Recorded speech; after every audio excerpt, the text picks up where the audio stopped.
Hello students, how are you. मैं राजकुमार आप सभी का स्वागत करता हूं आपके अपने यूट्यूब चैनल राजकुमार एजुकेटर में। आज मैं क्लास 9th के बच्चों के लिए भूगोल के चैप्टर नंबर 2 जिसका नाम है भारत का भौतिक स्वरूप पढ़ाने जा रहा हूं। इसके बारे में हम डिस्कस करेंगे। जैसा कि आप सभी जानते हैं कि भारत विभिन्न स्थलाकृतियों वाला एक विशाल देश है, यानी कि यहाँ पर बहुत सी स्थलाकृतियाँ पाई जाती हैं, जैसे कि नदियाँ, पहाड़, पर्वत, पठार और अनेकों टाइप की स्थलाकृति पाई जाती हैं। तो इसका क्या कारण है, यह क्यों पाई जाती हैं। बहुत से विशाल मैदान पाए जाते हैं, कहीं पर बंजर ज़मीन पाई जाती है, कहीं पर घास के मैदान पाए जाते हैं। तो इसके बारे में हम पढ़ेंगे। जैसे कि हमारे देश में हर प्रकार की भू आकृतियाँ पाई जाती हैं, जैसे कि पर्वत, मैदान, मरुस्थल, पठार तथा द्वीप समूह। पर्वत वह होता है जो कि ज़मीन के ऊपर बहुत ही ऊंचाई तक नुकीला बना हुआ होता है। पठार जैसे कि मैदान पाए जाते हैं। मैदान वह होते हैं जो कि ज़मीन टाइप के होते हैं, एक जैसे होते हैं, जहाँ पर ज़मीन में कृषि की जा सकती है, खेती की जा सकती है। ऐसे ही मरुस्थल जो कि रेतीले भाग के पार्ट होते हैं। पठार जो कि पहाड़ से थोड़े नीचे होते हैं लेकिन ज़मीन से धरती से ऊपर उठे हुए होते हैं। द्वीप समूह जो कि चारों ओर से जल से घिरा होता है, उसे द्वीप समूह कहते हैं। तो पृथ्वी के ऊपर बहुत प्रकार की शैलें पाई जाती हैं। शैलों के द्वारा ही पृथ्वी की इन आकृतियों का निर्माण होता है, क्योंकि शैल आपस में चलती रहती हैं, गति करती रहती हैं, जिसके कारण अनेकों प्रकार की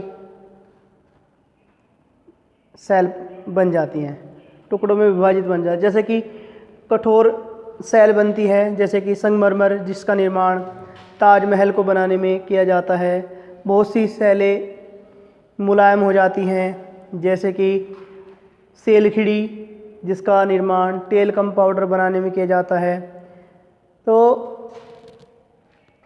तो इसमें धरती में बहुत प्रकार के परिवर्तन होते रहते हैं, जिस कारण इन शैलों का निर्माण होता है।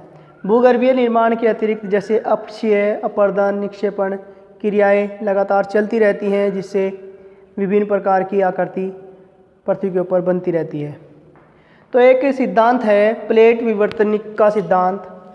इस सिद्धांत के अकॉर्डिंग बताया गया है कि पृथ्वी के अंदर 7 बड़ी और छोटी छोटी प्लेटें बनी हुई है, जिनके कारण अलग अलग आकृति का निर्माण होता है।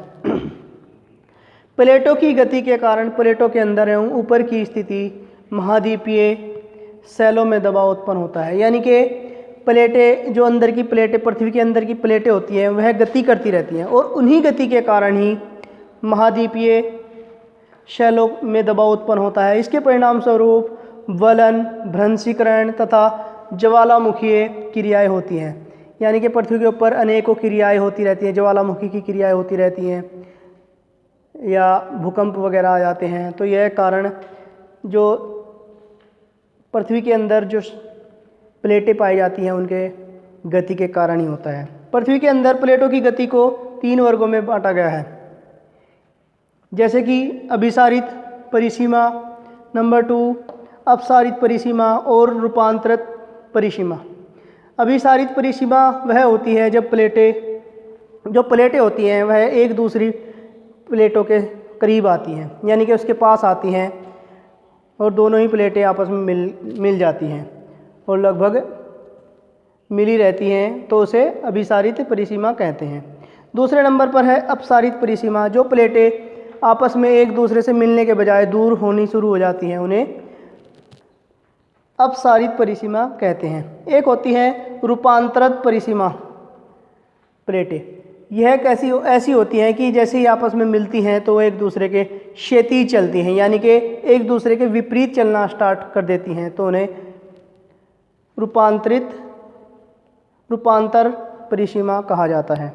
तो इसी शैलों के कारण, इसी परतों के कारण पृथ्वी के ऊपर अनेक प्रकार की प्रकृति पाई जाती है, अनेक प्रकार की आकृतियाँ पाई जाती हैं। तो इन आकृतियों के बारे में, जैसे कि कहीं पर मैदान पाए जाते हैं, कहीं पर पठार पाए जाते हैं, कहीं पर पहाड़ और कहीं पर नदियाँ, तो उसके बारे में हम नेक्स्ट टॉपिक में पढ़ेंगे।